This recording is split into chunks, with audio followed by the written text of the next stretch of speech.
బులెటిన్లో breaking news. తనపై నమోదైన కేసులపై ఇటు డైరెక్టర్ ఆర్జీవీ బిగ్ టీవీతో ఎక్స్క్లూజివ్ గా స్పందించారు. కేసుల్ని చూసి తాను ఏడవడం లేదు, వణికిపోవడం అయితే అసలే లేదు అంటున్నారు ఆయన. ఏడాది క్రిందట ట్వీట్స్ కు 4 రోజుల వ్యవధిలో సంబంధం లేని వారి మనోభావాలు దెబ్బతింటే కేసులు సెక్షన్లు ఎలా వర్తిస్తాయని ప్రశ్నిస్తున్నారు వర్మ. ఇక తనకు వచ్చిన నోటీసులకు సమాధానం ఇచ్చానని, సినిమా పనిలో ఉండటం వల్ల విచారణకు హాజరు కాలేక సమయం అడిగానని స్పష్టం చేశారు. ఏడాది క్రిందట పెట్టిన ట్వీట్స్ పై ఫిర్యాదు చేస్తే వారం రోజుల్లోనే విచారించాల్సిన అవసరం అసలే ఉందని వర్మ ప్రశ్నించారు. Extremely sorry to disappoint. అంటే ఇప్పుడు ఏదో ఉనికిపోతున్నాను, మంచం కింద కూర్చొని ఏడుస్తున్నాను అని అందరూ what ever the media speculating, వాళ్ళందరికీ చిన్న డిసప్పాయింట్మెంట్గా ఉండొచ్చు వీడియో.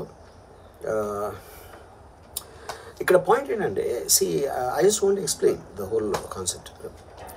ఇప్పుడు నేను ఆల్మోస్ట్ ఒక 1 year బ్యాక్ ఏదో ట్వీట్స్ పెట్టాను అనే ఎలిగేషన్. ఆ ట్వీట్స్ ఎవరో మనోభావాలు దెబ్బతిన్నాయి. ఇక్కడ విచిత్రం ఏంటంటే 1 year బ్యాక్ పెట్టిన ట్వీట్స్ 4 డిఫరెంట్ ప్లేసెస్లో 4 డిఫరెంట్ జ్యూరిస్డిక్షన్స్లో 4కి ఒకే 3-4 రోజుల వ్యవధిలో వాళ్ళ మనోభావాలు దెబ్బతిన్నాయి. వాళ్ళు ఆ పరంగా కంప్లైంట్ ఇవ్వడం, కేసులు పెట్టడం జరిగింది. ఇక్కడ పాయింట్ 1, ఎవరి మీద అయితే నేను పెట్టానని వాళ్ళు చెప్తున్నారో వాళ్ళకి లేదు, ఎవరో థర్డ్ పార్టీ, అసలు సంబంధం లేనివాడు. ఆ కాంటెక్స్లో అసలు ఈ కేసు ఎలాగా, ఈ సెక్షన్స్ ఎలా వర్తిస్తాయి అనేది అప్పుడు ఆబ్వియస్గా నాకు వచ్చే అనుమానం కానీ, నాకు కానీ నా మనుషులు కానీ, ఇది ఒక పర్సిక్యూషన్ చేయటానికి ఒక పద్ధతి ప్రకారం ఉన్న అలౌబుల్ లాస్ని వాడుతున్నారా, లేకపోతే ఇప్పుడు వరల్డ్ ఓవర్ ఒక ఫినామినా ఏం జరుగుతుందంటే, పొలిటికల్ పార్టీస్ వాళ్ళు they are weaponising the systems of the police. అది అమెరికాలో జరుగుతుంది, యూరోప్లో జరుగుతుంది, ఇక్కడ కూడా జరుగుతుంది. యూనో, అప్పుడు నేను ఏ ఒక్క వ్యక్తిని, ఒక పోలీస్ ఆఫీసర్ని కానీ, ఒక పొలిటికల్ పర్సన్ కానీ నేను బ్లేమ్ చేయట్లేదు. I think it happens in a certain ఒక ఏమంటారు దాన్ని, ఒక వే. అది అందరూ కూడా ఎంతో కొంత అది చేయటానికి టెంప్టేషన్ ఉండొచ్చు. But eventually there is the law of the land which will take the final call. So అది that I completely agree, believe in that and I abide by that as a citizen. So ఇప్పుడు ఇక్కడ జరిగింది ఏంటి, నాకు ఒక notice వచ్చింది, నేను ఒక రిప్లై ఇచ్చాను, ఫలానా చోట ఫలానా తారీఖు నేను వస్తాను. అప్పటికి నాకు జరుగుతున్న పని ఒక ఆన్గోయింగ్ స్కెడ్యూల్ ఉంది కాబట్టి, నాకు ఫిల్మ్ వర్క్ ఉంది కాబట్టి అవ్వలేదు. అండ్ ఇట్ ఈస్ వేరే ప్రొడ్యూసర్కి చేస్తాను, ఆ ప్రొడ్యూసర్కి నష్టం వస్తుంది కాబట్టి నేను మళ్ళీ టైం అడిగాను. ఇదేంటి కేసు, ఇదేం అర్జెంట్ కేసు అంటే 1 year తర్వాత ట్వీట్ చూసిన అతనికి 1 weekలో అన్నీ అయిపోవాలనేది ఏమన్నా మీనింగ్ ఉంటుంది అసలు దానికి? So which basically means it is being done for purposes other than the urgency of the case. ఇప్పుడు అర్జెన్సీ ఆఫ్ ద కేస్ అంటే, మీరు మర్డర్లు గీడర్లు ఇన్ని జరిగి సంవత్సరాలు తీసుకుని ఏదో ఏదో ఒక ట్వీట్ పెట్టినన్న ఎలిగేషన్ మీద హుటాహుటిని మీరు అక్కడి నుంచి పోలీసులు వచ్చేసి ఇలా చేసి అలా చేసి. ఇప్పుడు ఇంకోటి ఏంటంటే, ఫస్ట్ ఆఫ్ ఆల్ నాకు పోలీసులు అరెస్ట్ చేయడానికి వచ్చారు లేదో కూడా నాకు సరిగ్గా తెలియదు. ఎందుకంటే they didn't say it in so many words. నేను మీడియాలో కూడా ఎక్కడ చూడలేదు ఆ విషయం, అంత మీడియా స్పెక్యులేషన్ తప్పిస్తే అది నేను చూడలేదు. బట్ ఇందాక నేను చెప్పిన కారణాల వలన కోయిన్సిడెంటల్గా వేరే వాళ్ళు అన్ని చోట్ల నుంచి వచ్చేస్తున్నారు అది ఇది అన్నప్పుడు, ఐ డోంట్ వాంట్ నా టైం వేస్ట్, నా వర్క్ వేస్ట్, నా వర్క్ ప్రెషర్ ఉన్న దాని వలన I wanted to take the assistance of the judiciary, because that is the final say in a democratic system కాబట్టి. సో అది దానికోసం దిస్ ఈజ్ వాట్ హ్యాపెండ్. ఇప్పుడు ఇక్కడ ముఖ్యంగా మనం గమనించాల్సింది ఏంటంటే, ఇప్పుడు ఏదో ఒక ట్వీట్ పెట్టేయడం, లేకపోతే ఒక మీము, ఒక కార్టూను, ఒక జోకో, లేకపోతే ఒక హార్డ్ ఒపీనియన్, దానికోసం కేసులు పెట్టే ఆస్పెక్ట్ అనేది సీరియస్గా తీసుకుంటే 100 కోట్ల ఇండియన్ జనాభాలో నాకు తెలిసి 50 lakhs మీద కేసులు పెట్టాలి. ఆ ప్రకారం అయితే అందరూ చేసేది పొద్దున్న లెగిస్తే మన ఒపీనియన్లు ఇస్తూ ఉంటాం సోషల్ మీడియాలో. అది ఏ ఫామ్లో అవ్వచ్చు, సెటైర్ అవ్వచ్చు, మీమ్ అవ్వచ్చు, ఏదో వేరే ఫుటేజ్ అవ్వచ్చు, లేకపోతే ఎవరినో కోట్ చేసి మనం కామెంట్ చేయొచ్చు. రకరకాలుగా మన అభిప్రాయాలను మనం సోషల్ మీడియాలో వేస్తూ ఉంటాం. అది కొంతమందికి నచ్చచ్చు, కొంతమంది నచ్చకపోవచ్చు. ఇప్పుడు చూస్తే చాలామంది కొన్నిటికి అఫెండ్ అవుతారు, కొన్నిటికి నశిస్తారు, కొంతమంది చప్పట్లు కొడతారు, కొంతమంది చీ కొడతారు. That is a process of the conversation which happens in the social media.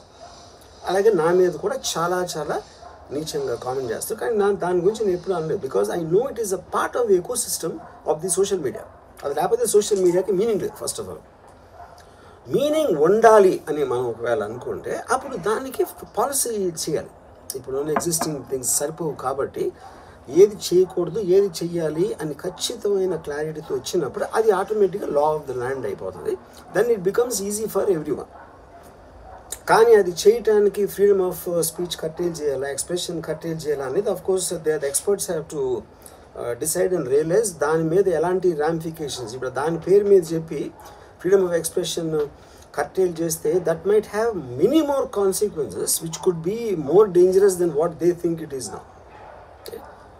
So again I want to say, నేను ఎవరిని బ్లేమ్ చేయట్లేదు. ఇప్పుడు ఒక పర్టికులర్ పర్సన్ హైపోథెటికల్గా ఉన్నారు అనుకున్నాం, నా మీద ఒక చేసి నన్ను హెరాస్ చేయడానికి ఒపీనియన్ పవర్లో ఉన్న అతను చేస్తున్నాడు అనుకున్నాం.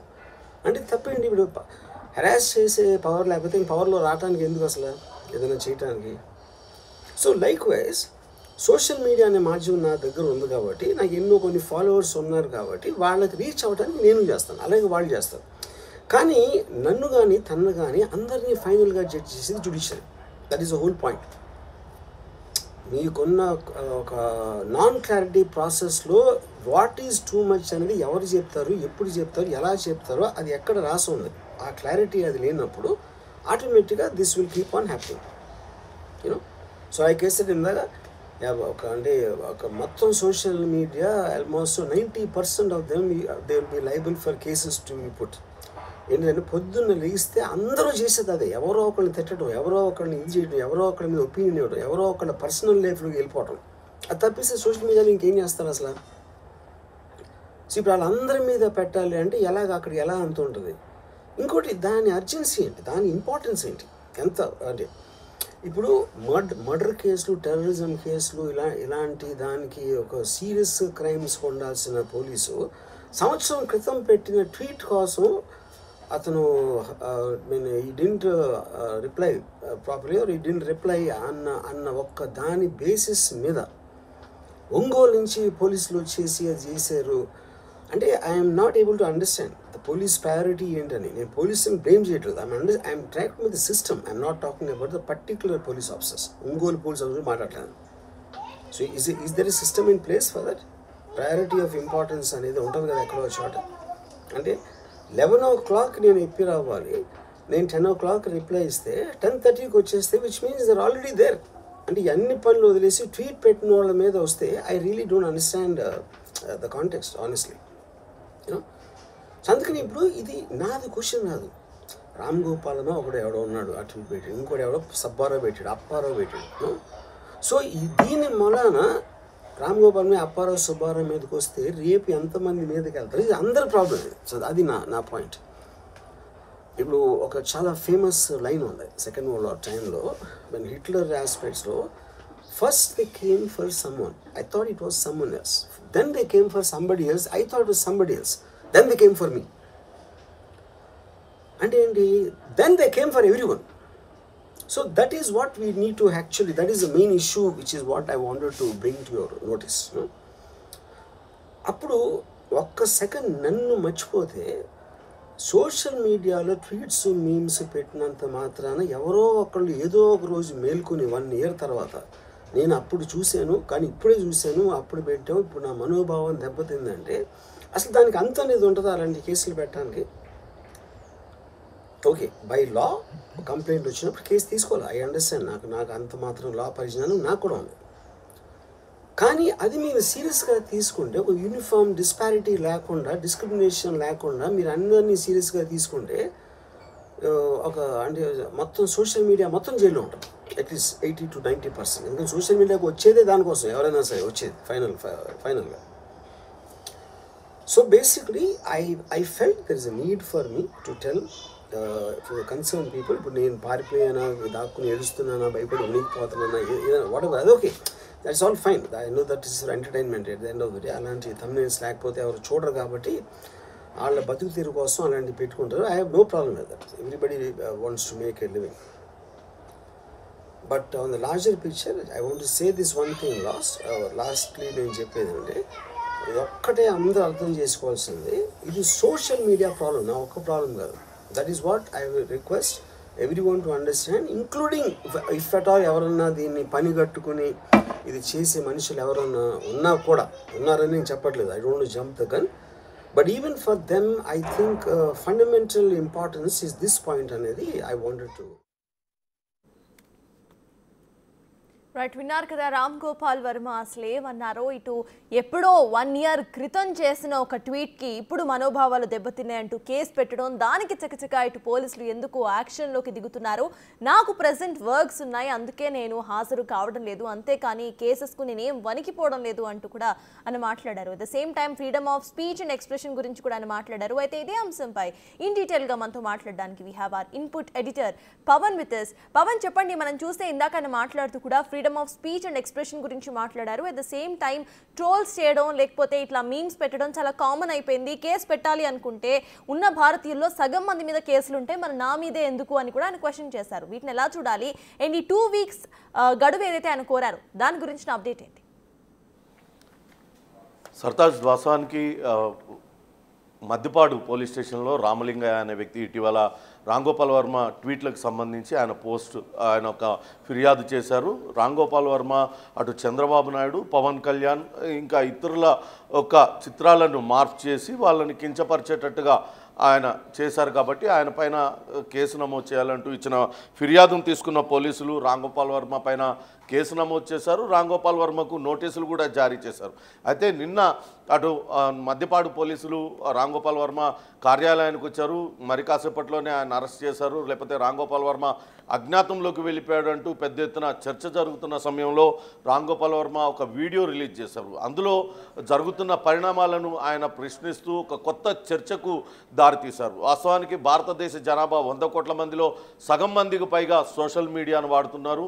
సోషల్ మీడియా వేదిక ఉన్నదే మన అభిప్రాయాలను వ్యక్తపరచడం కోసం. ప్రతి వాళ్ళు ఒక అభిప్రాయం వ్యక్తపరిస్తే అది అందరికీ నచ్చాలని లేదు, ఆ అభిప్రాయంతో వేరే వాళ్ళు డిఫర్ అవుతారు. అట్లాంటప్పుడు ఆ సగం మంది భారతీయుల మీద కేసులు పెట్టాలి కదా, ఒక రామ్ గోపాల్ వర్మ మీదే ఎందుకు అంటూ ఆయన ప్రశ్నను లేవనెత్తుతున్నారు. ఒకసారి రామ్ గోపాల్ వర్మ ఆయన వీడియోలో ఏమన్నాడో ఒకసారి మనం చూద్దాం. కేసులకి భయపడిపోయి పారిపోయానంటూ చాలామంది చాలా కథనాలు ప్రసారం చేస్తున్నారు. వాళ్ళందరికీ కూడా నిరాశ కలిగిస్తున్నాను నేను అంటూ ఆయన పెట్టారు. ఎప్పుడో తాను సంవత్సరం క్రితం ఎవరి గురించైతే పెట్టానని ఆరోపిస్తున్నారో వాళ్ళ ఎవరు కూడా మనోభావాలు దెబ్బతినలేదు, వాళ్ళెవరు కూడా ఫిర్యాదు చేయలేదు.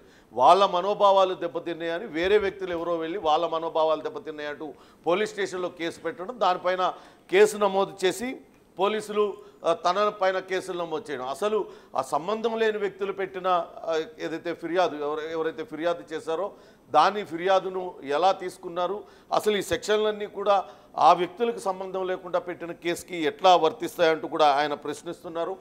ఇక్కడే కాదు, కేవలం భారతదేశంలోనూ ఆంధ్రప్రదేశ్లోనూ లేకుంటే తెలంగాణలో కాదు, అక్కడ బయట దేశాలలో కూడా యూరోప్, అమెరికా లాంటి కంట్రీస్లో కూడా రాజకీయ నాయకులు తమ కోసం వ్యవస్థల్ని వాడుకుంటున్నారు. అదే ఇక్కడ కూడా జరుగుతుందంటూ ఆయన విమర్శించారు. కానీ ఈ పోలీస్ వ్యవస్థ, రాజకీయ వ్యవస్థ వీటిలన్నిటికన్నా మించి న్యాయ వ్యవస్థ ఉంది. ఒక లా అబైడింగ్ సిటిజన్గా, భారతదేశ పౌరుడిగా తనకు పూర్తి నమ్మకం ఆ న్యాయ వ్యవస్థ పైన ఉంది. అందుకే నేను దాన్ని నమ్ముతున్నాను. ఇప్పుడు తనకు అత్యవసరంగా వేరే ముందుగానే ఫిక్స్ అయిన కార్యక్రమాలన్నీ కూడా ఉన్నాయి. చిత్ర నిర్మాణ పనులు శరవేగంగా జరుగుతున్నాయి. ఈ సమయంలో దాన్ని వదిలిపెట్టి వస్తే తనను నమ్ముకున్న నిర్మాతకు నష్టం జరుగుతుందన్న కారణంతోనే తాను కొంత గడువు కోరాను. కానీ తనకు నోటీసులు ఇచ్చారు. తాను హాజరు కావాల్సింది 11 గంటలకు, 10 గంటలకు తాను ఆ నోటీసులకు రిప్లై ఇచ్చాను. కానీ 10:30కే ఒంగోలు పోలీసులు నా ఇంటి ముందు ఉన్నారంటే వాళ్ళు ఆల్రెడీ ముందుగానే ఇక్కడ వచ్చి ఉన్నట్లే కదా. ఎందుకు అంత అత్యవసరంగా రామ్ గోపాల్ వర్మని అరెస్ట్ చేయాల్సిన అవసరం ఏముంది? కావాలనే అతనిని భయభ్రాంతులకు గురి చేయడానికి ప్రయత్నిస్తున్నారా, లేకుంటే పోలీస్ వ్యవస్థని అందుకు వినియోగిస్తున్నారా అంటూ కూడా ఆయన ప్రశ్నిస్తున్నారు. ఖచ్చితంగా దీనిపైన తాను షూటింగ్కి భంగం కలగకూడదని తాను న్యాయస్థానాన్ని ఆశ్రయించాను తప్పితే ఎక్కడ కూడా నేను భయపడడం లేదు. తాను ఎవరైనా సరే సోషల్ మీడియా ప్లాట్ఫామ్స్ను వాడే వాళ్ళు ఎవరైనా సరే ఒక సెటైర్గానో మీమ్గానో వాళ్ళ అభిప్రాయాలను తెలియజేస్తారు. ఆ అభిప్రాయాలు అందరికీ నచ్చాల్సిన అవసరం లేదు. సోషల్ మీడియాలో తనపైన కూడా అనేక మంది వ్యక్తిగతంగా చాలా నీచమైన కామెంట్స్ పెడుతూ ఉంటారు. కానీ అది సోషల్ మీడియాలో భాగం, అదంతా కూడా దాన్ని తీసుకోవాలి. అదొక ఎకో సిస్టమ్ లాగా రన్ అవుతుంది కాబట్టి దాన్ని కాదు అనుకుంటే ఎలా జరుగుతుందంటూ ఆయన ప్రశ్నిస్తున్నారు. అధికారంలో ఉన్న వాళ్ళు తనని ఇబ్బంది పెట్టాలని అనుకుంటున్నారు, అందుకే వాళ్ళు అధికారంలో ఉన్నారా అంటూ ఆయన ప్రశ్నిస్తున్నారు. అంతేకాకుండా తన సోషల్ మీడియాలో తనకు ఫాలోవర్స్ ఉన్నారు, తనకు నచ్చింది తన అభిప్రాయాన్ని నేను అక్కడ చెప్తున్నాను తప్పితే ఎవరినో కించపరచడానికో లేకుంటే ఎవరినో ఉద్దేశపూర్వకంగా వాళ్ళని అవమానించడానికో కాదు. నాకు అనిపించింది నేను పెడుతున్నాను. దానికి రకరకాలుగా వేరు వ్యక్తులందరూ కూడా పెడుతున్నారు. ఇప్పుడు సోషల్ మీడియాలో చూస్తే పర్సనల్ లైఫ్లో కూడా ఎంటర్ అయిపోయి వ్యక్తిగతంగా వాళ్ళ వ్యక్తిత్వ హననానికి పాల్పడుతున్నారు. ఇట్లా చూసుకుంటే మొత్తం సోషల్ మీడియా వాడే వాళ్ళలో 80 నుంచి 90% మందిని అరెస్ట్ చేయాల్సి ఉంటుంది. కానీ అసలు సోషల్ మీడియా వాడకం పైన ఎటువంటి ఆంక్షలు ఉన్నాయి? ఒకవేళ నిజంగానే సోషల్ మీడియాలో ఇటువంటి పోస్టులు పెట్టకూడదు, మన భావ ప్రకటన చేయకూడదు, ఇటువంటి స్వేచ్ఛ లేదు అనుకున్నప్పుడు ముందుగానే గైడ్లైన్స్ ఫ్రేమ్ చేయాలి కదా అంటారు. అంతేకాకుండా రాంగోపాల్ వర్మ తాను ఒక చిత్ర దర్శకుడిని, తాను సినిమాలు నిర్మిస్తాను, ఏదైతే నిర్మాత తన ఒక కథ రాసుకుంటారు, నిర్మాత ఇష్టంతోనే ఆ సినిమాలన్నీ కూడా నిర్మిస్తారు. ఇప్పుడు సినిమా నిర్మించిన నన్ను నిందితుడిగా చేసినప్పుడు అటు నిర్మాత కూడా అందులో భాగస్వామికత, ఆయన మీద ఎందుకు కేసులు నమోదు చేయలేదనే ప్రశ్న కూడా ఉత్పన్నం అవుతుంది. అంతేకాకుండా మనం చూస్తూ ఉన్నాం చాలా దినపత్రికల్లో రకరకాల కార్టూన్స్ అన్నీ వేస్తూ ఉంటారు. గతంలో ఈనాడు లాంటి ప్రముఖ దినపత్రికలోనే ప్రముఖ కార్టూనిస్ట్ శ్రీధర్ గారు అనేక రకాల కార్టూన్స్ అన్నీ కూడా వేశారు. అందులో దివంగత మాజీ ముఖ్యమంత్రి, ఉమ్మడి రాష్ట్రానికి ముఖ్యమంత్రి, నటుడు ఎన్టీఆర్ను కావచ్చు, దేశ రాజకీయ నాయకులందరినీ, అటు ప్రధానమంత్రిగా చేసిన వాళ్ళని, ముఖ్యమంత్రిగా చేసిన వాళ్ళని, ఈవెన్ చంద్రబాబు నాయుడు కూడా రకరకాలుగా క్యారియేచర్లు గీశారు, వాళ్ళు ఒంటిపైన బట్టలు లేకుండా గీశారు. మరి అప్పుడు అది కూడా నేరమే అవుతుంది కదా, వాళ్ళని ఎందుకు అరెస్ట్ చేయరనే ప్రశ్న అయితే ఉత్పన్నమవుతుంది. సోషల్ మీడియాలో అంటే భావ ప్రకటన చేయడం నేరమా అనే ఒక ప్రశ్నను రాంగోపాల్ వర్మ తన వీడియో ద్వారా లేవనెత్తారు. మొత్తం మీద ఇదే చర్చ అయితే ప్రస్తుతం కొనసాగుతుంది. నిజంగానే సోషల్ మీడియాలో వ్యక్తిత్వ హననానికి పాల్పడుతున్న వాళ్ళని దిగజారి కావాలనే ఒక వ్యక్తుల్ని టార్గెట్ చేసి వాళ్ళని పైన వ్యక్తిత్వ హననానికి పాల్పడే వాళ్ళని ఖచ్చితంగా అదుపు చేయాలి. కానీ ఇట్లా అభిప్రాయాలను వెలిబుచ్చితే వాటిని కూడా నేరం కింద జమ కట్టి వాళ్ళని వెంటాడుతూ ఎంతవరకు సబబంటూ అటు రాంగోపాల్ వర్మ ప్రశ్నిస్తూ ఉన్నారు. ప్రస్తుతం ఆ వీడియోని మనం ఎక్స్క్లూజివ్గా బిగ్ టీవీలో చూస్తూ ఉన్నాం. ఇదే చర్చ నిజంగానే సోషల్ మీడియా వాడే వాళ్ళందరిలో కూడా ఇప్పుడు తలెత్తుతూ ఉంది. పొద్దున్న లేచినప్పటి నుంచి ప్రతి ఒక్కళ్ళ చేతిలో స్మార్ట్ ఫోన్లు ఉంటేనే ఇమ్మీడియట్గా ఇన్స్టాలోనో, ట్విట్టర్లోనో, ఫేస్బుక్లోనో ఏదో ఒక కామెంట్ లేకుంటే ఏదో ఒక మనకు నచ్చింది, మనకు తోచింది పెడుతూ ఉంటాం. అందరూ దాన్ని యాక్సెప్ట్ చేయాలని లేదు, అలానే అందరూ దాన్ని డినై చేస్తారు. అది వేరు వాళ్ళకి వేరు అభిప్రాయాలు ఉంటాయి. ఎవరి అభిప్రాయం వాళ్ళది, ప్రతి వాళ్ళ అభిప్రాయాన్ని గౌరవించాలి. కానీ ఇట్లా భావ ప్రకటన స్వేచ్ఛను దుర్వినియోగం చేస్తూ వాళ్ళపైన కేసులు పెట్టేసి ఇంత ఎమర్జెన్సీ ఏముంటుంది? రాంగోపాల్ వర్మ ఎప్పుడో సంవత్సరం క్రితం పెట్టిన పోస్టుల పైన ఇప్పుడు అర్జెంటుగా ఎవరో మనోభావాలు దెబ్బతిన్నాయని ఒంగోలు పోలీసులు ఇక్కడ దాకా వచ్చారు. ఇంతకన్నా పెద్ద కేసులు లేవా వాళ్ళకి అనే చర్చ కూడా అటు రాంగోపాల్ వర్మ లేవనెత్తారు. చూడాలి, తనకు ఎవరిని కూడా నిందించడం లేదు, పోలీసు వ్యవస్థను కూడా నిందించడం లేదు. కేవలం తనకి ఇవన్నీ కూడా తన మదిలో మెదులుతూ ఉన్నాయి, ఈ ప్రశ్నలన్నీ ఉత్పన్నం అవుతున్నాయి. కాబట్టి ఇది చెప్తూ ఉన్నాను. ఇది ఇప్పుడు నా దాకా వచ్చింది, మొన్న ఎవరి దగ్గరకు వెళ్ళింది, వాళ్ళకేదో జరిగింది అనుకున్నా, కానీ ఇప్పుడు నాకే జరుగుతుంది. ఇది మనందరికీ కూడా జరుగుతుంది, సోషల్ మీడియా వాడే ప్రతి వాళ్ళకి జరుగుతుంది ఇది అంటూ ఆయన అయితే వీడియోలో పేర్కొన్నారు. చూడాలి దీనిపైన పోలీసులు ఏ రకంగా స్పందిస్తారు ఏంటని. రాంగోపాల్ వర్మ ఇప్పటికే హైకోర్టును కూడా ఆశ్రయించారు. ఈరోజు అమరావతిలో హైకోర్టులో రాంగోపాల్ వర్మకు సంబంధించి ముందస్తు బెయిల్ పిటిషన్ పైన విచారణ జరిగే అవకాశం అయితే ఉంది. పవన్, ఇటు చూస్తే పొలిటికల్ లీడర్స్ పోలీసులను ఒక డ్రైవింగ్ ఫోర్స్ లాగా వాడుకుంటున్నారా? అంటే పొలిటికల్ లీడర్స్ ఏం చెప్పినా కూడా పోలీసులు అదే చేస్తున్నారా? ఎన్నో సెన్సిటివ్ ఇష్యూస్ ఇక్కడ ఉన్నా వాటి మీద కాన్సన్ట్రేట్ చేయకుండా ఒక ఏడాది క్రితం పెట్టిన ఒక ట్వీట్ కోసం డైరెక్ట్గా ఒంగోలు నుండి పోలీసులు హైదరాబాద్కు వచ్చేసారు అంటూ కూడా ఒక స్టేట్మెంట్ ఇచ్చారు.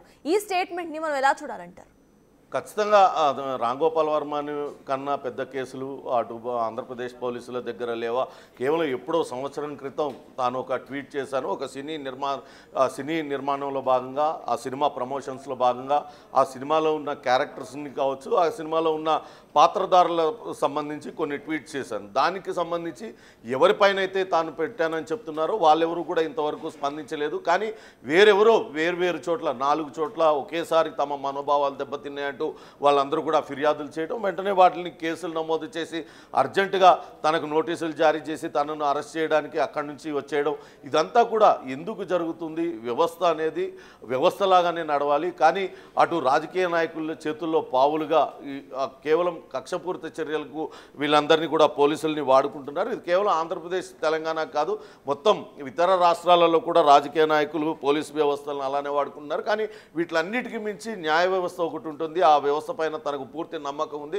ప్రస్తుతం నిర్మాతకు నష్టం జరగకూడదన్న ఒకే ఒక్క ఉద్దేశంతో తాను న్యాయస్థానాన్ని ఆశ్రయించాను తప్పితే ఇందులో తనకు ఎటువంటి ఈ కేసుల గురించి భయం లేదు. తాను కేవలం తన అభిప్రాయాన్ని మాత్రమే వెలిబుచ్చానంటూ ఆయన చాలా స్పష్టంగా చెప్తూ ఉన్నారు. చూడాలి దీనిపైన పోలీసులు ఏ రకంగా స్పందిస్తారు. ఇప్పటికే అటు రాంగోపాల్ వర్మ కోసం పోలీసులు అయితే తీవ్రంగా గాలిస్తూ ఉన్నారు. అయితే రాంగోపాల్ వర్మ ప్రస్తుతం వీడియో విడుదల చేశారు. ఈరోజు కోర్టులో కేసు కూడా ఉన్న నేపథ్యంలో కోర్టు ఏం తీర్పిస్తుంది, కోర్టు తీర్పు ఇచ్చిన దాని ప్రకారం అటు రాంగోపాల్ వర్మను విచారణకు హాజరు కావాలని ఆదేశిస్తుందా, లేకుంటే కొంత రిలీఫ్ ఇచ్చి ముందస్తు బెయిల్ మంజూరు చేస్తుందా అనేది కూడా వేచి చూడాలి సర్తాజ్. ప్రస్తుతం రాంగోపాల్ వర్మ రిలీజ్ చేసిన ఈ వీడియో అయితే అనేక ప్రశ్నలను ఉత్పన్నం చేస్తుంది. నిజంగానే సోషల్ మీడియా వాడే వాళ్ళందరిలో కూడా ఇవే ప్రశ్నలు రేకెత్తిస్తున్నాయి. ఇవే ప్రశ్నలన్నీ కూడా రేకెత్తుతున్నాయి. నిజంగానే సోషల్ మీడియా వేదికగా మనం ఎవరి మీదైనా ఒక అభిప్రాయాన్ని వెలిబుచ్చితే దానిపైన కేసులు నమోదు చేస్తారా అనే ప్రశ్న అయితే ప్రతి ఒక్క సోషల్ మీడియా యూజర్లు కూడా ప్రస్తుతం ఇదే ప్రశ్న తిరుగుతూ ఉంది. అయితే కొంతవరకు సోషల్ మీడియాని కొంతవరకు దుర్వినియోగం చేస్తున్న మాట వాస్తవం. కావాలనే కొంతమంది వ్యక్తిత్వ హననానికి పాల్పడుతున్నారు, వాళ్ళ పర్సనల్ లైఫ్లోకి దూరిపోతున్నారు. కానీ అవేవి కూడా తాను చేయలేదు. కేవలం తన అభిప్రాయాన్ని వెలిబుస్తేనే తన వెనకాల ఇంతమంది పడుతున్నారంటూ ఆయన ప్రస్తుతం రిలీజ్ చేసిన వీడియో సంచలనంగా మారింది సర్తాజ్. అయితే పవన్, ఫైనలీ ఇటు చూస్తే మూవీస్ గురించి మాట్లాడుకుంటే ఆర్జీవీ తీసిన మూవీస్, అది కమ్మరాజ్యంలో కడప బిడ్డలు 5 years బ్యాక్ తీసింది, లేకపోతే ప్రెజెంట్ తీసిన వ్యూహం, ఈ 2 సినిమాల్లో కూడా ఆయన మిమిక్స్ను తెచ్చిపెట్టారు. కానీ అక్కడ డైరెక్ట్గా పేర్లను ప్రస్తావించలేదు. అట్ ద సేమ్ టైం ఇది బయోగ్రఫీ అని కానివ్వండి, లేకపోతే ఏమీ చెప్పలేదు. అక్కడ ఫిలిం లిబరిటీ ఏదైతే ఉంటుందో అది మేము యూజ్ చేసుకున్నాం అని కూడా ఆల్రెడీ చెప్పారు. సో ఈ ఇష్యూస్ని మనం కన్సిడర్ చేస్తూ, అంటే ఈ కమెంట్స్ని, ఈ ఫిల్మోగ్రఫీని కన్సిడర్ చేస్తూ, ఈ కేసుని కన్సిడర్ చేస్తే అసలు ఎంతవరకు ఈ కేసు ఆర్జీవీ వైపు పాజిటివ్గా టర్న్ అయ్యే అవకాశం ఉందనుకోవచ్చు?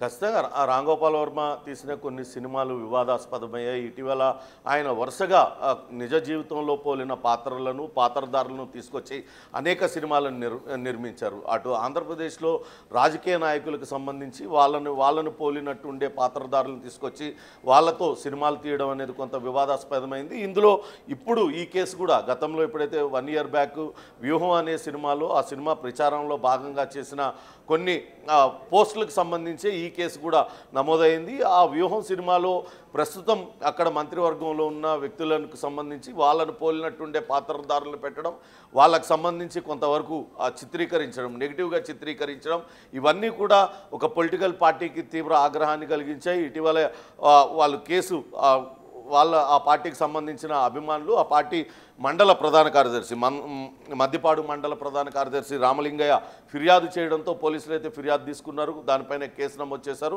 ప్రస్తుతం రాంగోపాల్ వర్మ కూడా ఇదే ప్రశ్నను ఆయన రైజ్ చేస్తూ ఉన్నారు.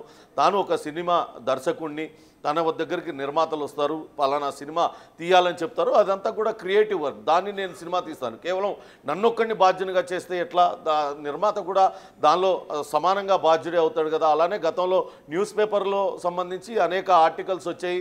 అలానే ఇట్లా క్యారియచర్స్ గీసి వాళ్ళందరినీ కూడా కార్టూన్స్ గీసేవాళ్ళు, కార్టూన్స్లో అనేక రకాలుగా వాళ్ళను నవ్వించడానికో లేకుంటే మరొకటో పబ్లిక్కి కన్వే అవ్వడం కోసం రకరకాలుగా వాటిని ప్రజెంట్ చేసేవాళ్ళు, వాళ్ళందరూ కూడా నేరస్తులే అవుతారు కదా అనేదే ప్రస్తుతం రాంగోపాల్ వర్మ లేవనెత్తిన ప్రశ్న. నిజంగానే సోషల్ మీడియా వాడే వాళ్ళందరిలో కూడా ఇదే ప్రశ్న ప్రస్తుతం తిరుగుతూ ఉంది. నిజంగానే సోషల్ మీడియాలో తమ భావ ప్రకటన కనుక చేసినట్లయితే కేసులు నమోదు చేస్తారా అనే ప్రశ్న అయితే ఉత్పన్నమవుతుంది Sartaj. Right, thank you Pawan.